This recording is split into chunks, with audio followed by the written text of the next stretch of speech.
And welcome on back, everybody, to our segment number 2 of what's really going to grind my gears. Now, last week was this week is probably not going to be as emotionally charged as last episode was. Last episode was pretty charged when it came to, just the emotions I had as a person who's worked on the development side when it came to the Unity engine, and then the fanboyish crap that was going on with the Starfield reviews and stuff like that. And the fanboy stuff is going to kind of tie into what I'm first going to talk about here today, and that is the Sony and Microsoft FTC battle, and how the battle for acquiring Activision is getting ready to come to a close. From what I'm gathering, or from what I'm hearing, this deal is probably going to close within the next 2 weeks. And it'll be closed. It'll be done with. This will be all a distant memory. This deal should have closed back in June of this year. It should have already been done. Signed, sealed, delivered. It should have already been done. It was not.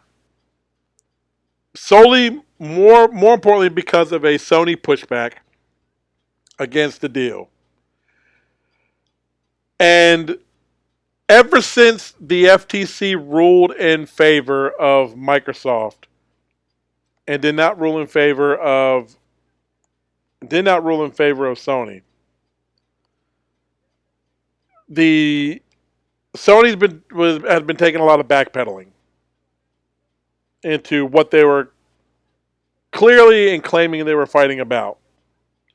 They didn't want Microsoft to have Activision. They felt it was going to create an unfair gaming environment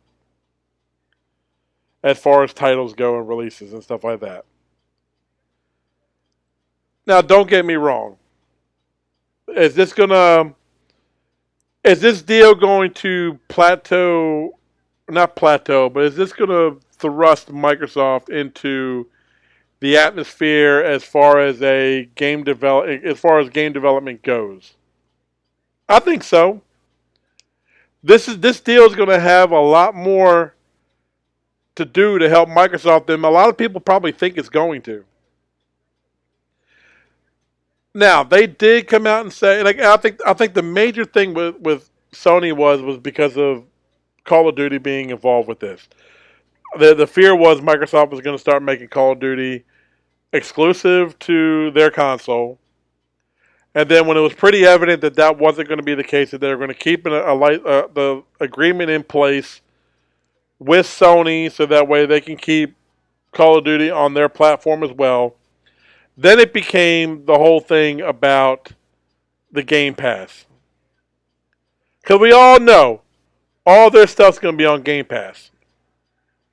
All the Call of Duty stuff is probably going to be day one on Game Pass release. And most of all the Activision franchises are going to start going that way as well. Which for the consumer, us, is a great thing. Because I'll be perfectly honest with you, I'm getting kind of over and done with the annualization of Call of Duty. Have been that way for many years. And now that I can just play them right off of Game Pass and not have to worry about having to purchase them every single year, I'm okay with. How many other annual franchises does Activision Blizzard have?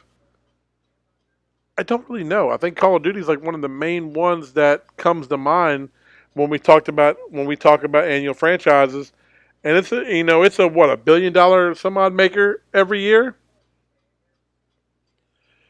But Sony gets to keep it as part of some agreement, but they tried to push back on Microsoft on that. And then it was the whole Game Pass thing. And then now all of a sudden we're starting to see all these emails and court documents start to come out about the conversations that Microsoft was having internally, including some of the conversations that were going on with Sony and what was going on as well. And it seems so contradictory to me about some of the things that Sony was arguing that Sony has been doing for a plethora of years. Franchises that are only exclusive to your console, I'm sorry, but that's been a thing that's been in the gaming industry for many, many moons. Sony, you've been doing that for a long, long time now. There's still a lot of franchises that you have that sell millions. And then after Microsoft goes through with the acquisition of Bethesda and then Activision Blizzard, now you want to try to buy developers yourself to try to give you a leg up as well. So you went out and bought Bungie. And I don't think you bought Bungie for the Destiny exclusivity rights. Because we all know that that's not exclusive. That's on both consoles anyway. I think you went into it for the expertise that Bungie has when doing live service type games. Which means you may be looking at potential future franchises for yourself utilizing those same type of features. And you're going to need Bungie's help with that because they have found a way to put a positive spin on that. Destiny's been doing well for them for many years. And they seem to have gotten the live service feed right. And the same notion, I think Activision's kind of gotten that as well with the ever-growing expansions of like World of Warcraft. I mean, World of Warcraft is still a fucking thing. How it's still a thing, I do not know. But World of Warcraft is still a thing, people. It's about as live service as a live service can get. And I think Diablo, the new Diablo is starting to go that same exact way. This is what Diablo 4, right? Yeah, Diablo's starting to head that same way. They got like a battle pass system. I don't know if it's like a battle pass system, but they got seasons of content, which I think is going to work out beautifully for them because it almost gives you like an automatic refresh to the game every season, which I think a lot of fans probably like. But like a lot of the internal documents that were now being shown, like release windows, upcoming development stuff that they were working on, and I don't think it's right that these documents, including personal emails or in-house emails that specifically show off what they've got, like what their timetable of stuff that they're working on for like the next 8 to 10 years comes to light. Like we now know that they're looking at potentially like a 2028 release for another Xbox. I mean, I'm sure that's something they probably would have liked to talk about, but in their own time. The shit doesn't need to be made public. But then the email starts to get circulated that Sony had sent out there too, because this went on Sony too. Their in-house emails were also shown that they were trying to say that they were not really too concerned about Call of Duty. But I think they were more concerned about the cloud gaming aspect of what Game Pass has to offer, which is like the complete opposite of what they brought to the FTC case to begin with. They went in there with Call of Duty in mind. They mentioned it straight out the gate. That's what their fear was.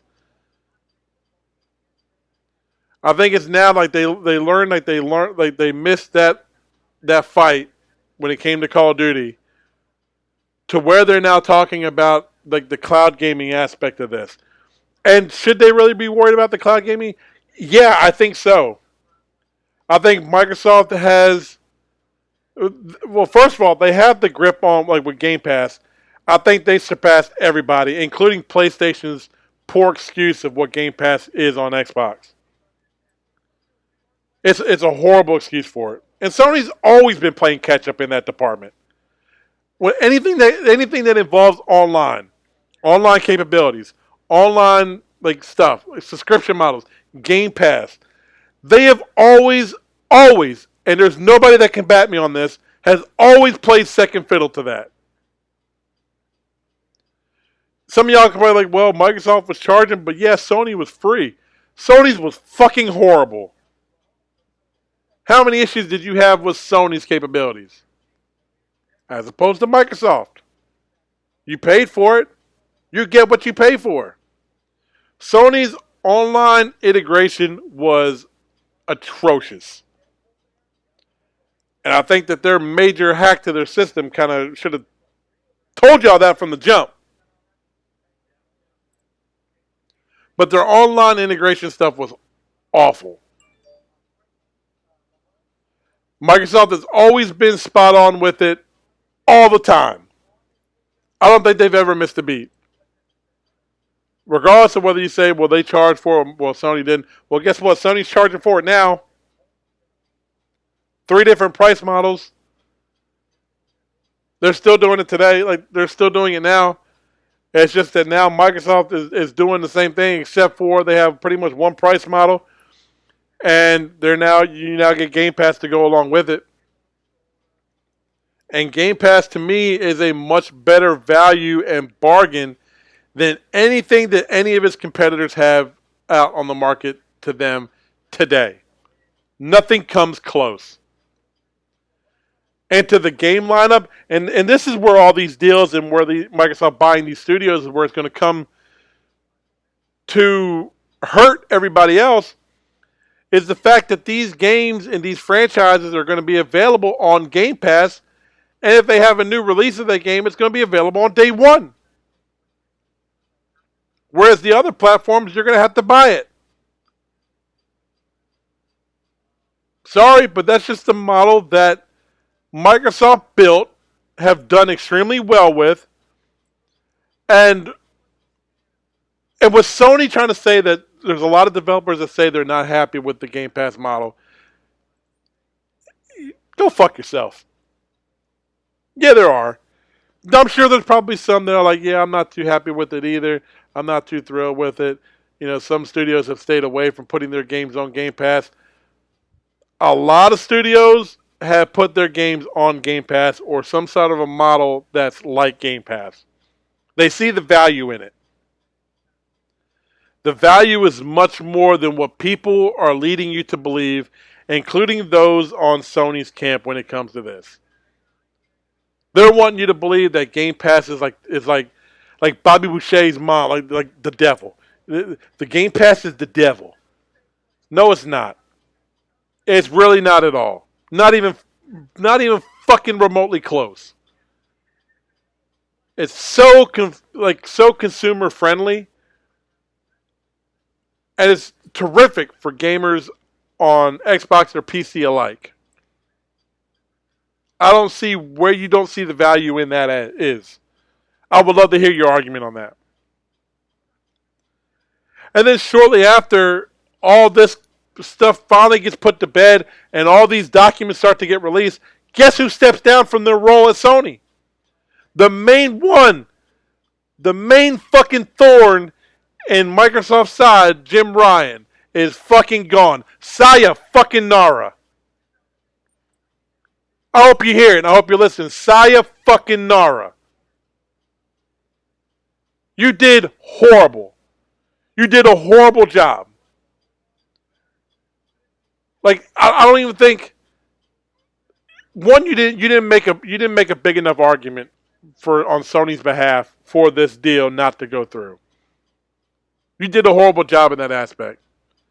And then the excuses of the reason that you gave or the fight that you wanted to put up was a fight not even fucking worth having. I still don't understand it. And then you still get left with fucking breadcrumbs after the fact. And then egg on your face after the fact of that. Saya fucking Nara. You need somebody else in this place that knows what the fuck they're doing. He's been putting a black eye on fucking Sony for a little while now. It is time to go a different route. So for you Sony fans out there, first of all, I fucking hate fanboys. If like you're a Sony and only Sony fan, I fucking hate you. If you're a Microsoft and only a Microsoft fan, fuck Sony or Nintendo, I hate you. If you're like a Nintendo only, fuck Sony, Microsoft, I hate you. If you're a PC not console, I hate you. Why can't you just be a fucking gamer? Who gives a fuck what platform you play on? Who gives a fuck who makes it? If a game is fun, fucking play it. If you can't play it because of the platform it's on, well, get the fucking platform if you really want to fucking play it. Do you think back in the day when most games were on PC before consoles became what they are today, that people were bitching and moaning, like, man, I need to have the high-end PC to play it? What did they do? They went out there and upgraded their PC so they could fucking play all that shit. It's the same fucking thing. Stop being a fucking dickhead and a bitch about it. Go fucking buy the platform it's on to fucking play it if you want to play it.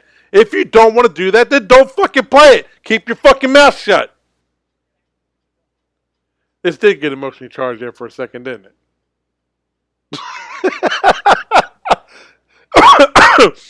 Yeah, it did. I caught myself on that one. Oh man. All right, so let's go into the second part of this segment.